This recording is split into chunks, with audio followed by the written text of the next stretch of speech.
పోలవరం ప్రాజెక్టులో కీలకమైన స్పిల్వే పనులకు ఇవాళ శంకుస్థాపన జరగనుంది. మధ్యాహ్నం 1:59 స్పిల్వే పనులకు శ్రీకారం చుడతారు ముఖ్యమంత్రి చంద్రబాబు. శంకుస్థాపనకు ముందు ఋత్వికులు మహాయాగాన్ని నిర్వహిస్తారు. తాటాకులతో యాగశాలను ఇప్పటికే సిద్ధం చేశారు. యాగం పూర్తయ్యాక పైలాన్ను ఆవిష్కరిస్తారు చంద్రబాబు. మొత్తం 52 బ్లాకులుగా స్పిల్వే నిర్మాణం జరగనుంది. నాబార్డ్ నుంచి తొలి విడత రుణం మంజూరు కావడంతో ప్రాజెక్టు పనులు మరింతగా ఊపందుకుంటున్నాయి. ఆంధ్రప్రదేశ్కు జీవనాడిగా పేర్కొంటున్న ప్రాజెక్టు పోలవరం. అందుకే ఈ ప్రాజెక్టు స్పిల్వే పనులకు శంకుస్థాపన కార్యక్రమాన్ని పండగలా నిర్వహిస్తోంది ప్రభుత్వం. పోలవరం సైట్లోనే భారీ బహిరంగ సభ నిర్వహిస్తోంది.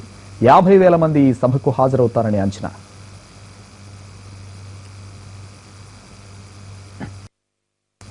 పోలవరం స్పిల్వే కాంక్రీట్ పనుల శంకుస్థాపన కోసం అధికారులు తరలి వెళ్తున్నారు. విజయవాడ నుంచి ఐఏఎస్, ఐపీఎస్ అధికారులతో పాటు సచివాలయ ఉద్యోగులు కూడా పోలవరానికి బయలుదేరారు.